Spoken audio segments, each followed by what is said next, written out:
Dead Men Tales is brought to you by SupplyHouse.com, home to over 180,000 plumbing, heating, and HVAC supplies. SupplyHouse.com launched their official app for pros on the go, bringing everything you need right to your fingertips. This fast shopping experience offers the ability to manage safe carts, scan barcodes, and quickly reorder products.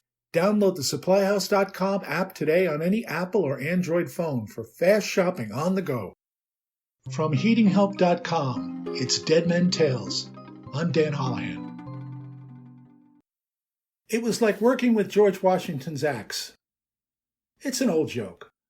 I show you a beat-up old axe and tell you that this is American history. It's the very axe that George Washington used to chop down that cherry tree. Only thing is, the handle's been replaced 6 times and the head 4 times. But it's the very same axe.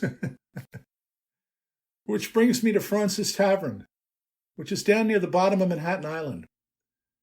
Built in 1719, it is the oldest structure in New York City. That was enough to get my attention, and when the heating contractor asked me to take a look at the heating system, which many hands have touched, I smiled and got on the Long Island Railroad.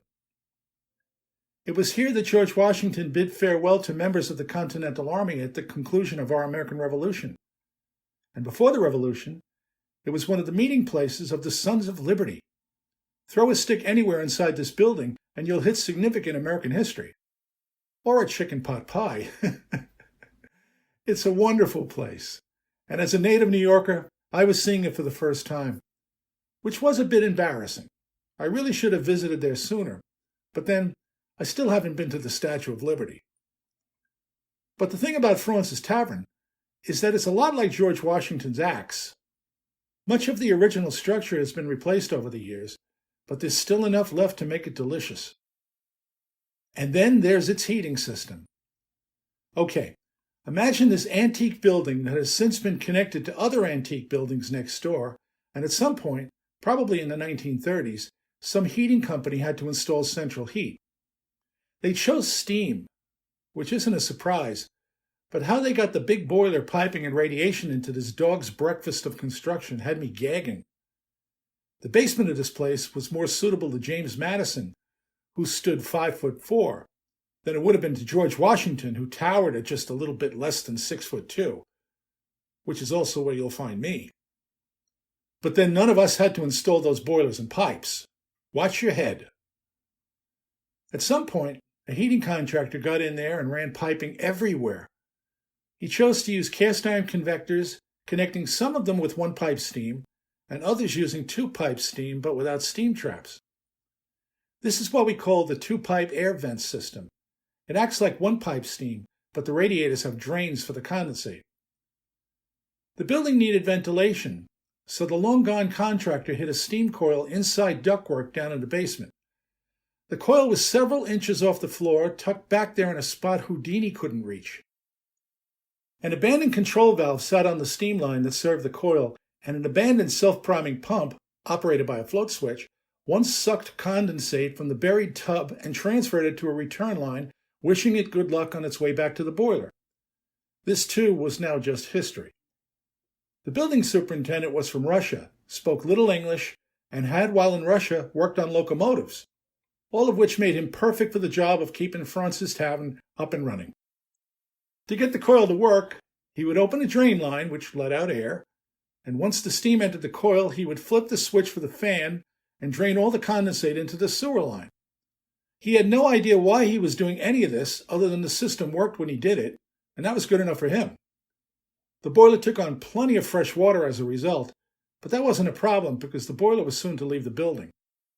Which brings me to this part of the story. The building houses not only a museum, but also a bar and a restaurant and meeting space as well. Over the years, as tenants came and went, contractors replaced parts of the heating system, taking lots of steam radiators offline, but never considering what this does to the boiler.